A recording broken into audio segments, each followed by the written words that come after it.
안녕하세요. 주식심화론 권미란입니다. 4월인데 벌써 여름 같은 느낌이 들죠. 정말 봄 같은 봄은 딱 한 달이었던 것 같습니다. 어제 오늘 서울 낮 최고 기온이 27, 8도까지 올라섰는데요. 이른 더위에 가전업계, 유통업계도 더 바빠지고 있습니다. 여름 시즌 상품을 준비하기 위해서죠. 또 올 여름은 얼마나 더울까요? 작년에는 역대급 더위가 예상됐었는데 생각보다 그렇게 덥진 않았었거든요. 그런데 올해도 일단은 여름 기온이 예년보다 높을 것이라는 전망이 나오고 있습니다. 에어컨 판매량도 올해 사상 최대를 기록하지 않겠냐 하는 의견이 나오고 있는데요. 특히 에어컨 신제품 가운데서는 자동 청정 관리 시스템이 들어간 LG전자의 모델이 좀 눈에 띄더라고요. 그래서 또 삼성전자를 찾아봤더니 무풍 에어컨을 계속 수년째 내놓고 있는데 여기에 올해는 탄소 배출을 저감해주는 친환경 냉매를 도입했다는 소식도 들립니다.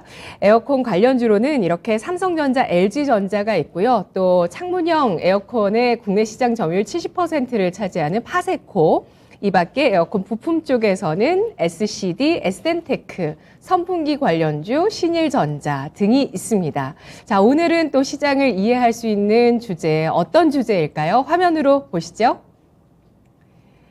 게임주 단비 같은 반등 지속 여부는 메리츠증권 이희권 지점장입니다. 안녕하십니까? 네, 안녕하세요. 저는 개인적으로 지난주부터 우리 전문가분들께서 주시는 종목들이 좀 귀에 딱딱 꽂히더라고요. 네. 관심 가는 종목들도 좀 많이 보이기 시작했고 네. 그랬었는데 이번 주는 또 더 크게 일희일비하는 하루하루 움직임이 나오고 있는데 지금 이 시점에서 지점장님께서는 매수 의견이신지 보유 의견이신지 관망인지 매도인지 궁금해요. 투자 성향에 따라 굉장히 다른 것 같아요. 네. 제가 그 고객들의 계좌를 운용, 관리해주는 역할을 하고 있습니다. 그리고 지점장으로서 직원들도 함께 이제 인사 관리 그리고 회의 뭐 이런 역할을 하고 있는데, 네. 이 관리를 부탁하는 그런 고객분들 중에서 성향이 다양하죠. 나이도 다양합니다. 당장 수익이 필요하신 분도 있고, 자녀들 자금 같은 경우에는 이거는 10년, 20년 묻어두실 분도 굉장히 많거든요. 그런 성향에 따라 다른데, 저는 지금 제 자녀들의 주식은 계속 모으고 있습니다. 하지만, 현금이 있는 상태에서 이제 1, 2년 시장 마켓의 수익률을 따라가야 되는 그런 운용 같은 경우에는 아직까지 좀 이제 포트폴리오 유지, 매수도 아닌 매도도 아닌 관망하고 있는 상황입니다. 네. 하루하루 5월 FMC가 다가오고 있는데요. 오늘장은 시장 전면에 서고 있는 종목군들이 또 뚜렷하게 나오고 있습니다. 에그플레이션 관련주, 그리고 바이오주와 게임주, 자동차주까지 그에 대한 얘기를 해볼 텐데요. 먼저 첫 번째 주제는 게임주입니다. 정말 단비 같은 반등이 나오고 있습니다. 그런데 최근 들어서 하락을 생각해 봤을 때는 이 반등을 반가워만 하기는 또 어려운 그런 국면이 아닐까라는 생각이 드는데요. 이번 주 초반에 NC소프트, 크래프톤 신저가 나온 모습이었고 오늘은 반등이 또 크게 눈에 띄고 있어요. 어떻게 보십니까? 네. 먼저 최근 들어서 오늘 제외하고 어제까지 이렇게 게임주들의 약세 요인이 뭐였냐가 중요한 것 같은데, 게임주뿐만 아니라 네이버, 카카오, 그리고 게임주들, 인터넷 종목들, 그리고 미디어, 우리나라 섹터뿐만 아니라 중국, 그리고 미국의 빅테크, 그리고 소프트웨어 업체들이 계속해서 큰 조정을 겪고 있었습니다. 그 중에서 게임주들의 신저가가 눈에 띄는 상황이었는데요. 그 이유는 먼저 큰 매크로적인 상황에서 저는 금리 인상이 가장 큰 부담이다라고 생각하고 있습니다. 이 금리 인상으로 인해서 돈을 회수하다 보니 이게 성장주들의 이 그로스를 깎아먹는, 그리고 성장주들은 대표적으로 당장의 실적보다는 미래의 성장성 멀티플을 당겨서 현재 주가에 반영을 하는데, 앞으로의 미래가 불확실하다 보니 이런 향후의 미래를 당겨오는 성장주의 한폭이 커지는 그런 상황입니다.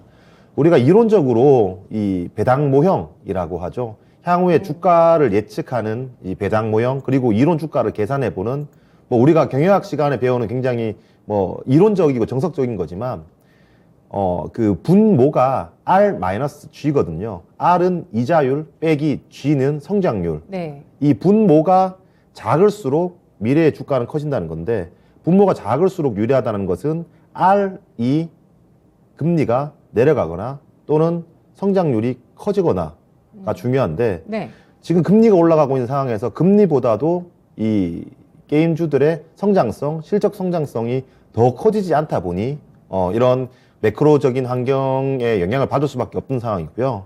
여기에 추가적으로 작년 11월, 12월, 작년 말 10월, 11월 같은 경우에 2차 전지 또는 메타버스 종목 아니면 시장에서 아예 안 되는 상황이었습니다. 이 섹터 외에는 주식이 아니다라고 할 정도였는데 그 당시 때 큰 붐을 일으켰던 부분은 NFT의 상승 그리고 메타버스의 실적이었거든요. 그런데 저는 이 또한 이 P2E의 실적이 안 나오는 것 플러스 매크로적인 영향이라고 보여집니다. NFT 그리고 비트코인 또한 자산 중의 일부였거든요. 네. 풀린 유동성이 부동산, 주식, NFT 그리고 뭐 그림 또는 비트코인 이렇게 흘러들면서 NFT에 대한 거래량이 늘어나고 새로운 자산에 대한 이 역할이 부각이 됐었죠. 하지만 12월이 지나고 1월 초에 그동안 굉장히 이 비둘기파였던 연준 의장이 1월에 12월 연준 의사록을 확인해 보니 갑자기 스탠스가 매파적으로 변하다 보니 시장의 성격 자체가 풀리는 상황에서 돈을 회수하는 시기로 급격하게 바뀌어버리니 모든 자산들의 지금 이 유동성이 안 좋아지는 상황이 되어버렸거든요. 그래서 비트코인, NFT의 가격이 떨어지기 시작했죠. 가격이 떨어지면 당연히 거래량도 줄어듭니다. 때문에 이게 작년 말 같은 경우에는 신성장 산업이 될 것이라고 봤던 게 반대의 분위기가 되고 있는 그런 상황이고요.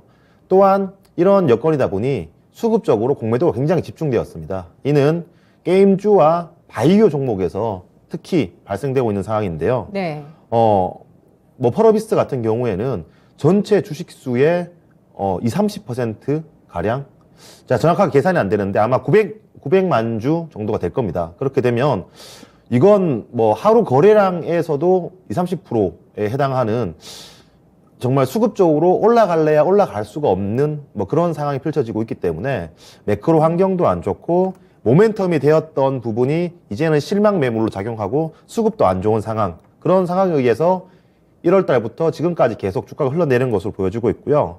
하지만 오늘의 반등 요인은 저는 펄어비스가 가장 그 핵심에 있다고 보여집니다. 네. 펄어비스의 검은 사막 모바일이 오늘 출시가 되었죠.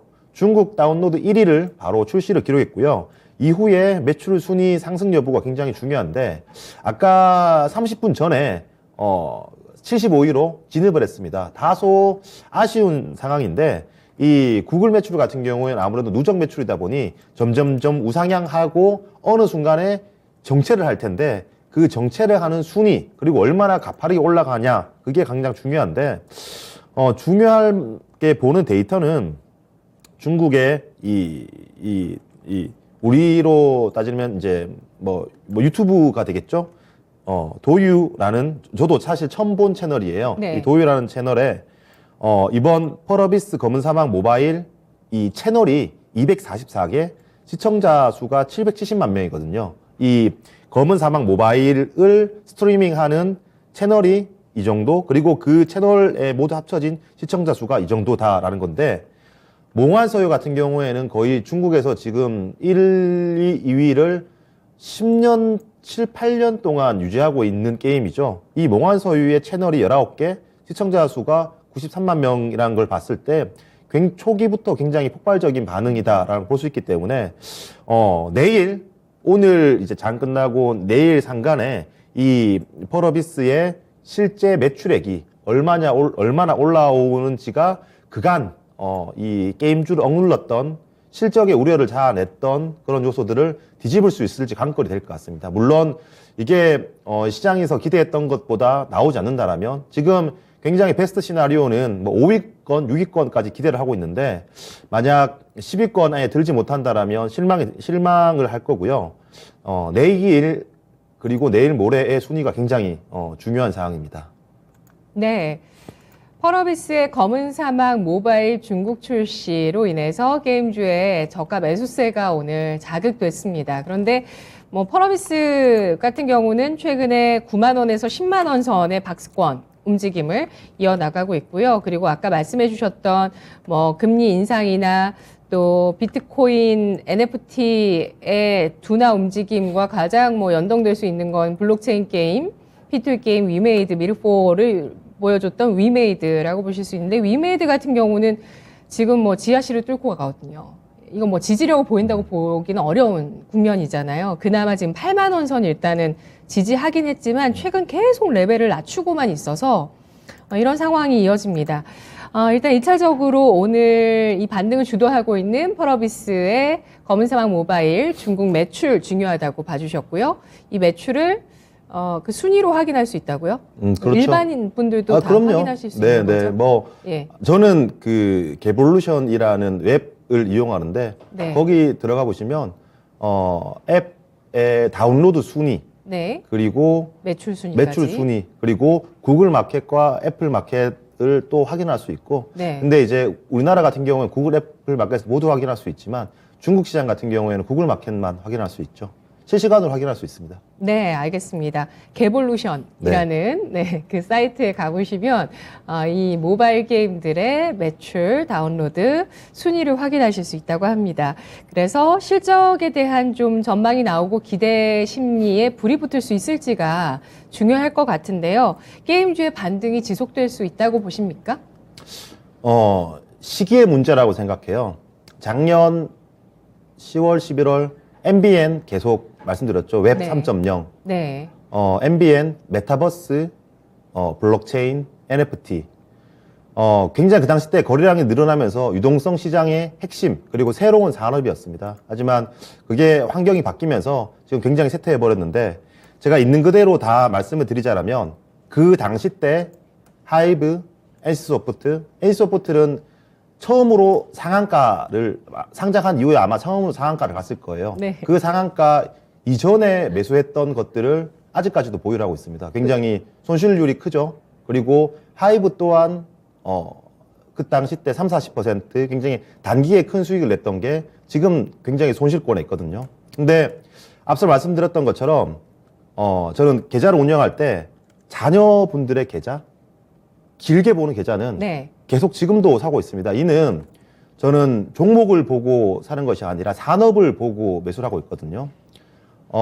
지금 MBN의 섹터가 산업이 안 될 거다라는 사람들의 우려가 많기 때문에 디레이팅이 되고 있어요. 디레이팅. 리레이팅이라는 거는 과거에 이제 급격하게 이제 레버리지가 올라가면서 이 멀티플이 올라가면서 산업이 된다는 확신이 많이 생길 때 멀티플을 크게 주는 거면서 주가가 올라가는 거고요. 디레이팅은 산업에 붙었던 그런 기대감들이 이 산업이 정말 돈을 벌기 힘들 것 같아 라고 느끼면서 반대로 돈을 벌지만 멀티플이 축소가 되면서 주가가 빠지는 그런 과정인데 네. 지금은 MBN 섹터의 밸류에이션 디레이팅 과정이 지속되고 있습니다. 그게 근데 매수식이라는. 아니죠. 디레이팅이 지속되면 이게 언제까지 지속될지 모르죠. 그런데 장기로 보는 건 매수식이? 제가 말씀드리고 싶은 건 예. 주가를 보고 판단을 하면 증권시장에서 크게 돈을 벌 수가 없습니다.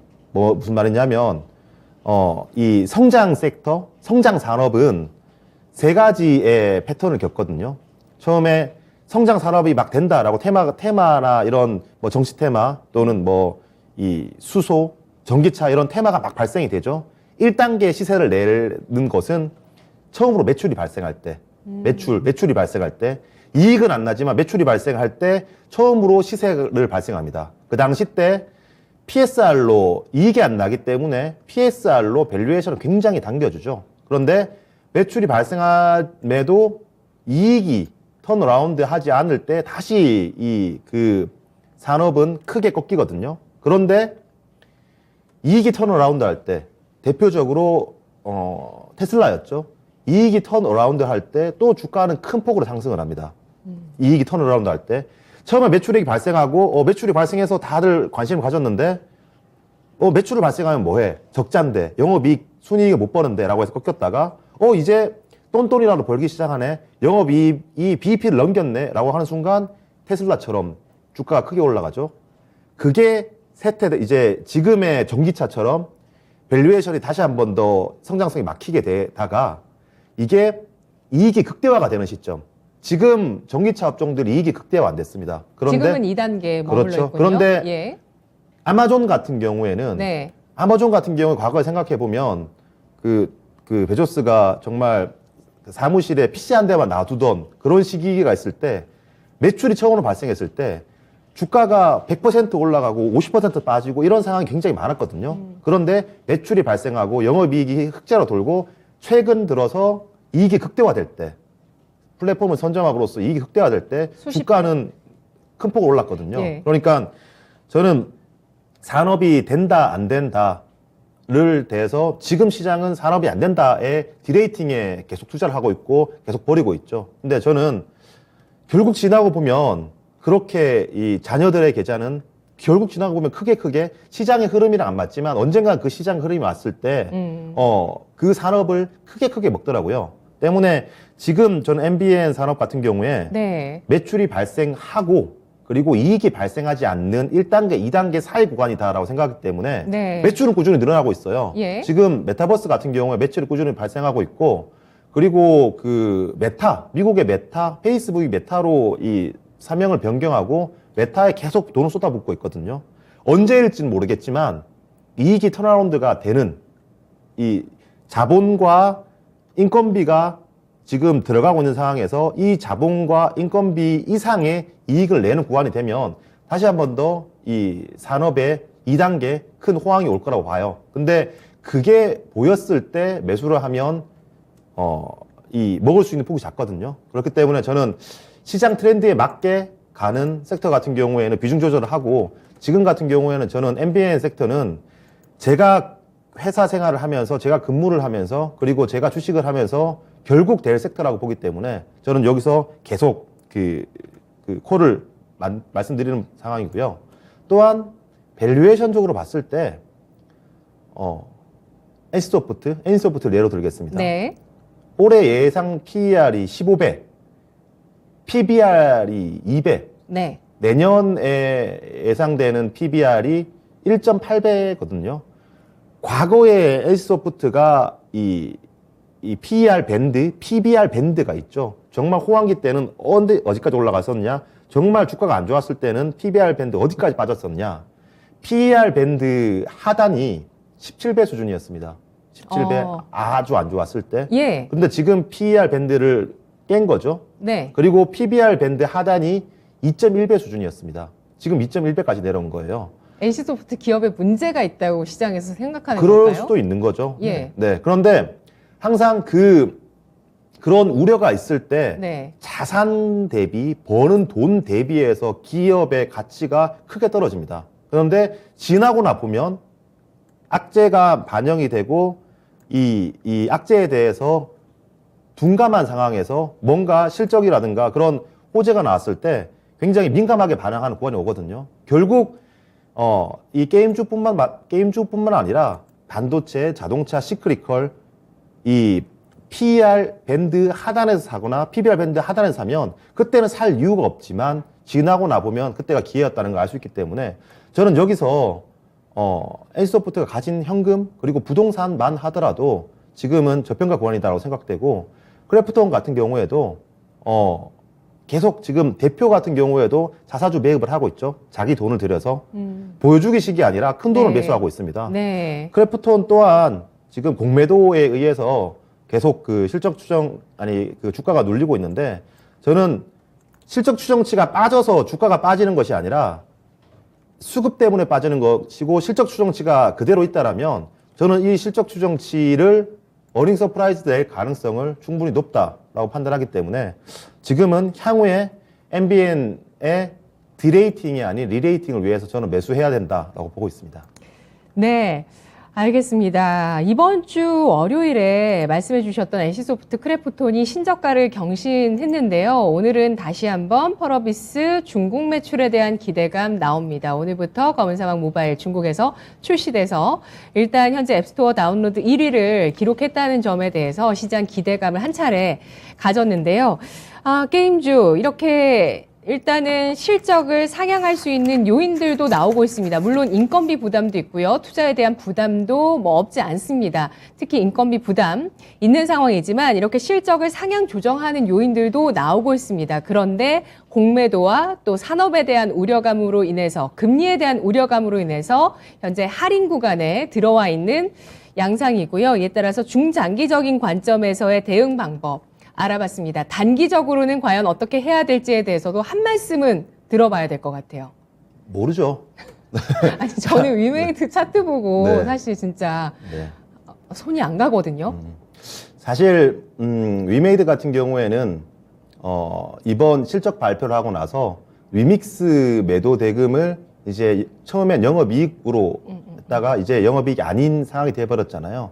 그 가운데 위믹스의 선순환이 진행이 안 되고 있기 때문에 저는 위메이드는 정말 시장에서 P2E라는 화두를 던진 것에 대해서 굉장히 박수를 치는 상황이 있고, 분명 이 누군가 P2E라는 시장에 깃발을 꽂는다면 또 그 몇 세대가는 몇 년간은 그 기업들이 가장 핵심이 될 수밖에 없어요. 그렇기 때문에 결국 이 P2E를 이런 선순환이 안 되는 P2E 제외하고 선순환이 되는 P2E를 차지하기 위해서 네. 기업들은 투자를 하고 있고, 네. 그걸 못 가졌을 때 시장에서 떨어지다 보니 제대로 된 P2E가 나올 거라고 보고 있고요. 지금 위메이드가 이 P2E를 다시 선순환으로 이끌어내기에는 조금 무리가 있지 않을까라고 보여집니다.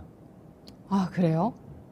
오히려 NC소프트 쪽에 새로운 P2E 누가 될지는 신작. 모르죠. 네. 누가 될지 모르고요. 근데 결국 이 게임 산업, 네. 인터넷 산업 같은 경우에는 유저 수의 유입 같은 경우에는 추세적이거든요. 그러니까 이 상승을 하다가 고점을 기록하고 이후에 꺾이는 방향이 들어서면 꺾이는 속도의 문제이지, 유저를 그대로 붙들기에는 굉장히 큰 모멘텀 있지 않고서야, 역주행하지 않고서야 힘든 상황이기 때문에, 그런 지금 흐름이 진행이 돼 버렸기 때문에 저는 쉽지 않다고 보고 있습니다. 그렇기 때문에 이 P2E 산업이 안 된다는 것이 아니라 누군가는 새로운 그 주인공이 나타날 텐데, 네. 아직은 모르는 상황이죠. 아직 모르는 상황인데 저의 핵심은 결국 언젠가는 이 산업에 다시 주인공이 나타날 거고, 그걸 먹기 위해서 지금 기업들은 굉장히 이 수면 아래에서 열심히 하고 있는 거고, 거기서 화두를 제시했던 위메이드는 새로운 게임 그리고 새로운 위믹스라는 생태계 플랫폼을 꾸리지 않는 이상 지금 게임으로 다시 그 유저 수와 동시 접촉사 수를 회복하기에는 조금 무리가 있다라는 게 포인트입니다. 유저들의 신뢰 문제라고 아니죠. 생각할까요? 이 신뢰라기보다는 네. 군중 심리 같은 거죠. 그 사람들이 많이 하면 많이 할수록 게임이 재밌거든요. 그런데 게임이 재밌는 이유는 그 안에서 생태계가 구성되고 많은 사람들이 있고 대화를 많이 한다라는 것에 재미를 느낍니다. 그런데 너나 나나 다 뛰어들 때가 있었고, 지금은 이게 돈이 안 된다라고 생각하기 때문에 빠져나가고 있죠. 다들 빠져나가고 있기 때문에, 유저 수도 줄어들고 있기 때문에, 네. 유저 수가 줄어든다는 것은 아무래도 내가 캐릭터를 키웠을 때, 아이템을 획득했을 때 그 캐릭터의 가치, 그리고 아이템의 가치가 더 빠질 수밖에 없다라는 의미이기 때문에, 그건 추세를 꺾기에는 굉장히 새로운 어떤 무언가가 있어야 되겠죠. 예전 같으면 사실 장기 투자면은 모든 것에 답이 될 수도 있다고 생각한 시기도 있었습니다. 저도 한때. 그런데 그 자체가 사실 굉장한 불확실성이거든요. 어떤 기업을 10년 동안 바라보고 투자한다는 건 사실 굉장한 불확실성을 안고 투자를 한다고 볼 수 있습니다. 그래서 아까 그 여러 계좌들 중에서 장기, 특히 자녀들에게 물려주는 그런 계좌 같은 경우는 게임주에 대해서는 투자를 한다라고 말씀을 해주셨잖아요. 계속 지금도 사고 있다. 근데 그 종목이 대형주인 이유는 산업에서 어쨌든 그 1등을 찍어봤다는 그것 그렇죠. 때문에 하시는 거예요? P2E 때문에 하시는 거예요? 현금과 자본이 있다는 거죠. 현금과 자본. 현금과 10년에 자본. 10년의 투자가 안 맞는 지금 시기라고 생각하지만, 우리가 1, 2년 전만 돌아보더라도 내가 그때 카카오, 네이버 사놨으면 지금 얼마나 됐을까 계산해 보신 분들 아마 많으실 거예요. 내가 그때 테슬라를 사놨다면, 내가 그때 매수했던 거를 지금까지 들고 있었다면 그리고 오르는 과정에서 잘라먹지 않았더라면 네. 근데 그 시기가 언제일지 모르지만 지금이 될 수가 있는 거거든요. 그러니까 누구도 고점이 언제인지 저점이 언제인지는 알 수 없습니다. 그 중앙은행이나 그 한국은행에서도 경기 순환의 저점과 고점은 지나고 나서 언급을 하기 때문에 누구도 알 수 없는 건데 마인드가 항상 지금 좋은 산업만 좋다. 그리고 지금 안 좋은 산업만 안 좋다라고 생각하면 조금 플러스 알파를 내기 힘들지 않을까.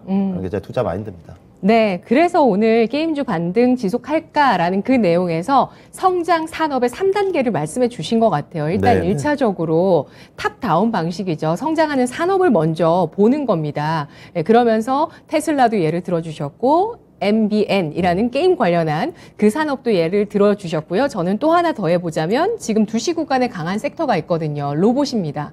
네, 오늘 UAM 그리고 자율주행 쪽이 움직이고 로봇이 2시 구간에 휴림 로봇이 상한가 들어갔고요. 로보도 지금 급등하다가 한 10% 초반으로 다시 탄력이 둔화되긴 했는데요. 로봇은 아직 뭐 매출이 커지는 단계도 아니기 때문에 0단계이지 않을까라는 생각이 들고 과연 이 산업도 성장하는 산업일지에 대해서도 한번 생각해 보고 싶다는 생각이 들었습니다. 게임주에 대한 투자 전략 확인을 해봤고요. 이어서 두 번째 주제 알아보시죠. 반등 미미한 반도체 섹터 원인과 향후 전망은? 우리 시청자분들 중에서 삼성전자, SK하이닉스 주주분들 많이 보고 계시고요. 그리고 반도체 이야기를 그동안 저희가 몇 주간 많이 했습니다. 4월 초반에 우리가 2분기 들어서면서도 얘기를 많이 했었고, 그래서 전체적으로 일단 뭐 디램 관련해서 반도체 대장주만 보기보다는 그 안에 자세히 들여다보자라고 해서 또 지난주에 또 종목에 대해서 또 구체적으로 이익원 지점장님이 종목을 또 탐방하시고 또 전해주신 내용도 있었는데요. 오늘 반등 미미한 반도체 섹터 보겠습니다. 어제 현대차, 기아가 실적을 예상보다 좋게 발표하면서 자동차주 반등이 강하게 나오는 모습이 긍정적으로 보여지고요. 그런데 반도체는 왜 이런가라는 소외감도 듭니다. 어떻게 봐야 될까요? 네. 반도체 섹터에 대해서 아마 한 달, 두 달 전에 언급을 드렸을 거예요. 일단 삼성전자가 하이닉스에 비해서 더 부진한 이유는 IM 사업부, 그리고 파운드리 사업부가 부진이고, 메모리 반도체 가격 또한 반등이 미미한 상황이다라고 언급을 드렸고, 수급적으로도, 이 외국인들의 수급은 한 달이 지나고 나면 미국계 자금인지 뭐 유럽계 자금인지 얼마 들어왔는지 얼마 빠져나갔는지 알 수가 있어요. 그런데 외국계 자금이 지금 삼성전자 같은 경우에는 55%에서 51%까지 빠진 상황이고 현대차 같은 경우에는 아마 25%대로 빠졌을 겁니다. 25%대면 현대차 기준으로 아마 07년도 수준 까지 외국인 지분율이 빠진 거예요. 외국인 네. 지분율만 본다면. 네. 그런데 다행스러운 것은 그 매도한 주요 주체는 미국계 자금이었습니다. 그런데 3월 달에 미국계 지금 시장의 외국인 매도는 계속되고 있지만 삼성전자와 현대차의 매도 주요 그 외국계 자금 중에서도 미국계 자금이 매도를 했는데 3월 달 데이터를 보면 미국계 자금은 오히려 유입이 됐거든요. 다른 유럽계 자금은 그 매도를 하고 있었지만 미국계 자금은 오히려 3월 달에 들어왔습니다. 그는 이제 그 현대차 같은 경우에도 외국인 지분율이 바닥인 상황이고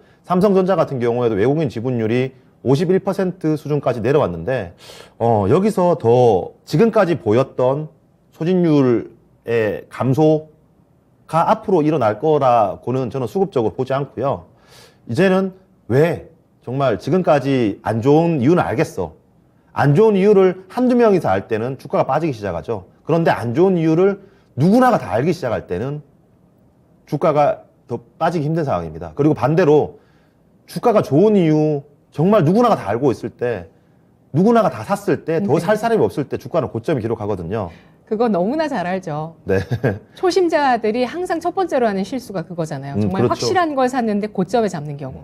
그러니까 지금은 이제는 좀 다른 생각 그리고 시장의 생각이 아니라 언론사 기자의 생각이 아니라 예. 스스로의 생각이 필요한 시기라고 생각해. 스스로의 생각. 맞든 틀리든 네. 나의 스스로의 생각이 필요하거든요. 그래서 저는 그런 생각을 해봐요.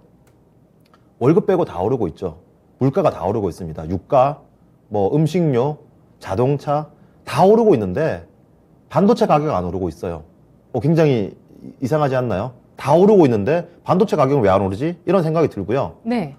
반도체 가격은 안 오르는데 얼마 전에 그 장비주들을 큰 폭으로 오르면서 삼성이 P3 평택 3기, P4 평택 4기, 그리고 테일러, 그리고 시안의 투자를 앞당기고 있어요. 반도체 가격이 오르지 않는데 왜 투자를 앞당기고 있을까요? 그리고 왜 공급을 더 늘리려고 하고 있을까요? 이거에 대해서 저 굉장히 궁금하더라고요. 저 혼자 답을 내릴 수 없으니까 이럴 때 가장 명확한 건 업계 사람들한테 여쭤보는 겁니다. 직접 가서 뭐 삼성이든 네. 고객사든 소재든 부품이든 장비든 가서 여쭤보는 거예요. 진짜 궁금하네요. 1번 네. 질문. 네, 1번 왜 질문. 반도체 가격 왜 안 오르죠? 다 오르는데 왜 반도체 반도체 가격? 다 들어가는데? 네. 첫 번째로 네. 삼성, 하이닉스 이런 그 큰 기업들이 과거에는 열 몇 개의 메모리 기업들이 있었죠. 이제는 두세 개의 업체들이 있다 보니 그들이 너무 잘해요.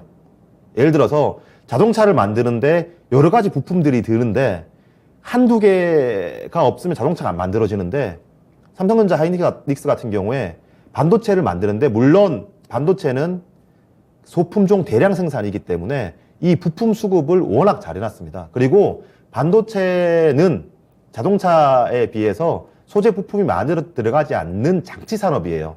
장치를 잘 세팅을 해 놓으면 소재, 가스라든가 이런 웨이퍼, 인곳만 잘 조달하면 반도체를 만드는데 차질이 없습니다. 아이러니하게 너무너무 원재료 수급을 잘 했고 잘 만들었기 때문에 가격이 안 빠지는 거예요. 만약 공급 차질이 있었더라면 당연히 가격이 올랐겠죠. 네. 그런데 또 이 웨이퍼를 납품하는 회사 같은 경우에서도 사실 나에게 고객사 입장에서 뭐 웨이퍼라든가 가스라든가 이런 반도체를 만드는 소재를 만드는 회사 같은 경우에 물량이 한정적인데 고객사는 이제 수량을 돌라고 합니다. 그러면 당연히 삼성전자는 하이닉스한테 먼저 주겠죠. 나에게 가장 큰 고객사이기 때문에. 그리고 이제 MS가 작은 회사들은 천천히 주겠죠. 그렇기 때문에 삼성전자와 하이닉스가 지금까지 이루었던 파워, 그리고 그들이 원재료를 수급할 수 있는 힘, 만들 수 있는 능력, 가동률, 수요율 때문에 잘 공급 부족이 아닌 공급을 원활하게 진행하고 있기 때문에 수요에 맞춰서 가격이 안 빠지는 겁니다. 가격이 안 올라가는 겁니다. 아이러니한 거죠. 그런데 여기서 두 번째 질문. 네. 왜 이런 상황에서 공격적인 투자를 할까? 지금 신문상에서 보시면 굉장히 P3 투자를 앞당기고 있어요. 과거 같은 경우에 팹의 내부는 1층, 2층, 페이지 1, 페이지 2, 페이지 3, 페이지 4 이렇게 돼 있거든요. 팹 하나에 페이지 4 이렇게 돼 있어요. 그래서 보통 P1에 페이지 1, 2, 3, 4의 투자가 끝나고 P2에 투자가 들어가고요. P2에 페이지 4 투자가 끝나고 P3가 들어가는 시기예요. 그런데 지금 P3에 페이지 3, 뭐 4 이렇게 투자를 하고 있는데 또 P4 투자를 하고 있어요. 굉장히 공격적으로 앞당기고 있거든요. 이는 하반기에 수요를 공급이 못 따라갈 것이라고 예상을 하고 공격적인 투자를 한다고 볼 수 있습니다. 만약 하반기에 수요가 둔화되거나 가격이 빠진다면 이렇게 공격적인 투자를 할 필요가 없겠죠. 그 전망이 맞을까요? 저는 맞다고 생각하고 네. 여기에 플러스가 하나 더 있습니다. 그건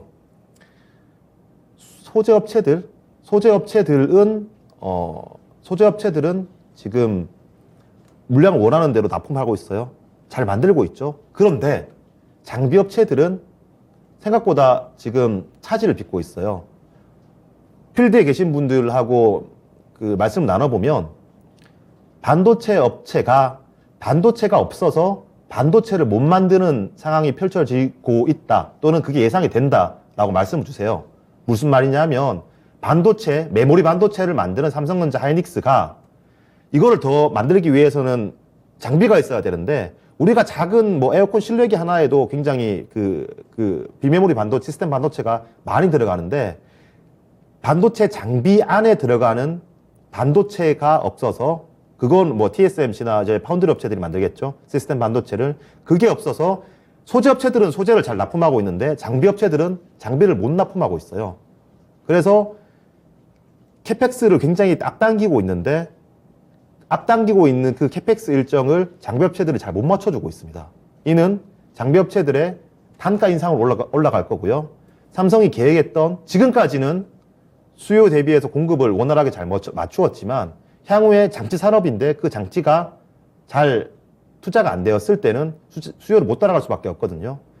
여기에 더 중요한 건 기술적으로 무어의 법칙이라고 하죠. 무어의 법칙은 이 반도체가 1년 반에 계속 성능이 2배씩 늘어나는 거예요. 웨이퍼 한 개에 쉽게 얘기해서 웨이퍼 한 장에 반도체를 100개 만들었다면 이게 미세화가 진행이 되면 웨이퍼 한 장에 반도체를 200개 만들고요. 또 미세화가 진행되면 200개에 400개를 만듭니다. 지금 같은 경우에는 그런 미세화가 착착착착 잘 진행이 되었죠. 1X나노, 1Y나노, 1Z나노, 1A나노까지 착착착 잘 진행이 되었는데 미세화가 한계에 봉착했습니다. 그래서 기사 같은 걸 보시면 1A 나노 다음 1B 나노로 넘어가야 되는데 갑자기 삼성전자가 뜬금없이 1AB 나노를 하겠다라고 얘기를 했거든요. 그만큼 미세화가 어려워졌다는 거예요. 그 말은 과거에는 한 개의 웨이퍼에서 만들 수 있는 반도체 양을 계속 늘려왔는데 한계에 봉착하다 보니 캐펙스를 늘려서 이 반도체 양을 맞춰야 되는 그런 상황이거든요. 때문에 가장 기술이 앞서져 있는 삼성이 그런 한계에 복잡했고 캐펙스를 늘려야 되는데 캐펙스가 공급난 때문에 차질을 빚고 있다는 것은 저는 이제는 하반기 가격 그리고에 대해서 기대해 볼 만하다. 그리고 그 기대가 전혀 주가에 안 녹아들었기 때문에 네. 저는 이제 시간을 두고 생각해 봐야 된다라고 보고 있습니다. 네, 알겠습니다. 우리 시청자분들 가운데서 누가 삼성전자 주주신지 아마 애청하시는 분들은 아실 것 같아요. 제가 오늘 오전에 김미든 님도 만났고요. 삼성전자 갖고 계시고 고점에 사셨다고 합니다. 그리고 반려주식으로 노후부자 되기님께서 삼성전자 뭐 앞으로 올라봤자 최대 73,000원이라는 진단을 들으신 것 같아요. 이런 말씀도 해주셨고 올라가든지 말든지 이제 뭐 솔직히 별 기대도 안 합니다. 라고 얘기해 주셨는데요. 그런데 현재 반도체의 업황에 대해서 판단을 해 주셨습니다. 지금 다가오고 있는 바로 하반기의 완공을 앞두고 있습니다. P3, 삼성전자의 P3 이 공장은 세계 최대 반도체 공장이라고 하고요. 이게 하반기에 완공됩니다. 그런데 이뿐만이 아니라 더 앞당겨서 P4 테일러까지 투자를 하고 있는 삼성전자의 이 흐름이 앞으로 다가올 수요에 대비하기 위한 움직임이고 여기에서 반도체 장비 수급이 잘 되지 않고 있다는 점에서 정말 그동안 수급이 원활했던 이 반도체 가격까지 움직일 수 있는 요인이 될 수 있다는 점에 대해서 짚어주셨는데요. 반도체 섹터 앞으로의 전망 들어보겠습니다. 제 개인적인 뭐 생각일 수도 있는데 네. 한 번도 저는 이렇게 선제적으로 캐펙스를 대량으로 하는 걸 못 봤어요. 2017년도에 삼성전자뿐만 아니라 반도체 빅사이클 때 그때 뭐 바이오 가지고 계시면서 내 주식은 왜 안 올라요? 반도체만 가요? 삼성전자만 가요? 이렇게 투정 부르신 분들 굉장히 많으셨어요. 그런데 그때 반도체 섹터는 굉장히 많은 수익이 났었죠. 그 당시 때도 P1 처음 투자할 때였는데 분위기 생생하게 기억납니다. 이 인터넷 기업들이 커지면서 서버라는 새로운 DRAM 수요가 생겼기 때문에 반도체의 수요가 급증을 했었습니다. 그래서 삼성전자가 가격이 굉장히 실적도 좋았고 주가도 좋았었죠. 반도체 가격이 오르다 보니 P1이라는 공장 대규모로 투자를 해서 공급량을 맞춘 거예요. 그리고 나서 이제 공급량이 늘어나다 보니 다시 가격이 꺾였죠. 보통 가격이 올라가면 그 가격을 대응하기 위해서 물량을 더 늘리는 그런 상황이었는데 지금은 가격이 올라가지 않았음에도 물량을 더 늘리고 있습니다. 네. 그리고 이 캐펙스를 하는 속도가 지금까지 제가 반도체 섹터를 보면서 거의 보지 못한 정도의 크기거든요. 때문에 저는 분명 삼성전자도 생각이 있다라고 보여주고 있고, 제가 이렇게 그냥 메모리에 대해서 말씀드리면 삼성전자 사든 말든 모르겠어요 라고 하지만 코로나 이후에 삼성전자에 랠리가 있었지만 그건 메모리의 그 업사이클이 아니었거든요. 메모리의 업사이클을 경험해 보시 못한 분들은 그 소부장의 힘이 얼마나 강한지를 또 잘 모르실 거예요. 가장 최근의 메모리 업사이클은 2017년도? 17년 그리고 19년 하반기 정도 있었죠. 네. 그 메모리 사이클의 업사이클은 소부장 종목들, 하이닉스 같은 종목들은 5배씩, 7배씩 나는 종목도 굉장히 많습니다. 뭐 테스 같은 경우는 10배가 났었고요. 뭐 유진테크 같은 경우에도, 과거에 이녹스 같은 경우, 뭐 업사이클 때는 이 낙수 효과가 굉장히 크게 펼쳐지고 있거든요. 최근에 시장이 안 좋습니다. 그럼에도 불구하고 하나머티리얼즈는 신고가를 가고 있어요. 제가 눈여겨보고 있는 건 소재 업체들 증설 공시를 계속 내고 있거든요. 어제도 TSK가 340억 규모의 증설 공시를 했어요. 자기 자본 대비 10%. 네. 투자 목적은 고객사 요구 물량 증가에 따른 제품 생산 능력 확대. 그리고 4월 19일에도 원익 QNC가 600억 가량 공장 증설을 했어요. 자기 자본 대비 15%. 4월 11일에도 하나머티리얼즈가 아산 공장 신설 발표를 했거든요. 자기 자본 대비 38% 1000억. 지금 소재 업체들도 이미 삼성전자에게 납품할 캐펙스를 늘리고 있습니다. 근데 장비 업체들의 가격은 인상되고 있죠. 만약 제가 바라는 것처럼, 생각하는 것처럼 정말 이 메모리 업사이클이 온다면, 그게 하반기 뭐 내년 초가 될 수 있겠지만 온다면 그 수혜를 보는 기업들의 주가 상승은 더욱더 가파를 수밖에 없고, 이렇게 시장이 안 좋을 때 하나머티리얼즈와 같은 종목들이 신고가를 낸다라는 것 자체가 저는 의미를 부여한다라고 보고 있습니다. 때문에 제가 종목을 쭉 언급을 드리겠는데, 네. 아쉽게 삼성전자는 없어요. 일단 왜 없어요? 삼성전자는? 삼성전자는 확인해 봐야 될 게 있죠. 파운드리요? 파운드리, 수율? 그리고 IM 사업부, 그리고 메모리 가격이 업사이클로 됐을 때 이 메모리의 수의 폭? 수의 네. 레버리지, 네, 내가 네, 네. 온전하게 누릴 수 있는 건 아무래도 하이닉스가 더 크죠. 그렇기 때문에 예. 삼성전자는 전저점을 깬 상황인데 하이닉스는 전저점을 지키고 있습니다. 그건 그만큼 메모리 사업부의 비중이 많기 때문에 방어하고 있다는 거고요. 네. 내가 물량을 조 단위로 실기 위해서는 당연히 삼성전자를 사겠죠. 근데 저희 시청자분들 중에서 조 단위로 사실 분은 안 계실 것 같기 때문에 이런 최대한 그 사이클을 맞았을 때 이익을 극대화할 수 있는 방법을 말씀드리는 거고요. 지난주에 그 자세하게 말씀드렸던 BCNC와 자화전자 꾸준히 지금 수급 오버행을 해소하면서 잘 좋아지고 있습니다. 그리고 네. 원익 머티리얼즈 같은 경우에 지금 신규 가스의 캐펙스를 늘리고 나서 추정치가 좋아지고 있어요. 그리고 테스나 같은 경우에 삼성전자의 파운드리가 좋아진다면, 그리고 삼성전자가 정말 테슬라의 자율주행 칩의 수주를 받는다면 후공정에 대해서 캐펙스가 흐릴 수밖에 없으니까 두산이 그걸 보고 투자하지 않았나라고 저는 생각하고 있고, STI, 제가 STI 또한 그 집중적으로 한번 다뤄드렸는데 P3, P4에 투자를 하면 당연히 들어갈 수밖에 없습니다. 이 인프라 투자뿐만 아니라 장비에 대한 매출 비중이 늘어나기 때문에 실적도 올해 사상 최대치인 곳에다가 이 매출 믹스, 이익 믹스가 개선된다는 차원에서 STI도 저는 충분히 메리트가 높은 종목이고요.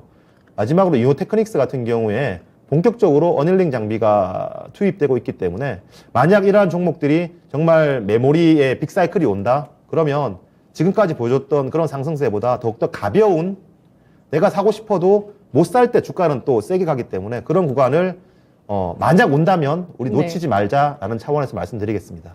네. 와, 지난주에 이어서 이번 주도 이 정도로 퍼즐을 맞추셨으면 저는 설레서 잠이 안 오거든요. 네. 잘 주무신다고. 근데 항상 네. 저는 많이 틀리기도 하고요. 네. 틀린다고요? 네. 아, 근데 이 P3 공장의 완공과 함께 이 삼성전자의 앞으로의 지금 계속 가속화하고 있는 투자, P4, 테일러, 그리고 하반기 들어서 우리가 그걸 확인하고 사면 뭐 늦을 수도 있고 더 확실하게 살 수도 있습니다. 디램 가격의 반등 시기에 대해서도 분명히 조만간 하반기 내에는 온다고 보실 것 같아요. 자꾸 그 시기를 맞출 생각을 하지 마시고요. 예. 그거는 누구도 알 수 없습니다. 그거는 뭐 저는 제 영역은 아닌 것 같고요. 적어도 저는 이러한 말씀 듣고 싶지 않아요. 이게 정말 좋아지고 나서 눈에 보이고 나서 가격이 바닥에서 올라가거나 무조건 주가는 반도체 가격보다 선행하기 때문에 주가가 오르고 나서 누구나 다 알고 나서 자 이제 업사이클 들어섭니다. 그럼 이런 반응이겠죠. 아니 그럼 좋아지기 전에 얘기를 하시든가. 이러한 말씀을 듣고 싶지 않아서 지금 시기에 말씀을 드리는 겁니다. 네, 알겠습니다. 자, 마켓 타이밍이든 혹은 반등의 시기, 뭐 디램의 가격이든 주가의 반등이든 그 시기를 보기보다 지금 현재 디램 업황이 바닥을 기고 있는데 삼성전자와 SK 하이닉스의 투자가 확대되고 있고 그리고 그 투자 사이클 안에서 쇼티지가 나올 가능성도 생기고 있는 그래서 가격이 올라갈 수 있는 분야 반도체 장비 꼽아주셨고요. 이 밖에 기업들 소재부터 해서 증설하고 있는 움직임들 아까 증설 종목들 말씀해 주셨던 원익 QNC 하나 머티리얼즈는 사상 최고가를 경신하고 있는 주가 움직임이고요. 관련주 가운데 관심 있는 종목으로 꼽히지는 않았습니다. 이들 종목 다른 종목으로 SK 하이닉스, BCNC, 자화전자, 원익 머티리얼즈, 테스나, SDI, 이오테크닉스까지 이 종목들 관심 있게 보시면서 어떤 종목이 나한테 최상으로 어울릴 수 있을 만한 종목일지 한번 생각해 보시는 거 좋을 것 같습니다. 지점장님 고맙습니다. 네, 주식시마론 오늘도 메리츠증권 이익원 지점장과 알찬 시간 꾸려봤습니다. 지금까지 투자 판단에 도움드릴 수 있는 내용들 알아봤고요. 다만 주가의 상승과 하락을 보장하지 않는다는 점을 유의하시면서 투자하세요. 시장이 앞으로 어떤 변화를 보일지 정말 힘들지만 그 꿈을 그려 나간다면 어느 시점에 우리는 또 수익을 맛볼 수 있지 않을까라는 생각도 듭니다. 힘내시고요. 저는 또 내일 뵙겠습니다. 고맙습니다.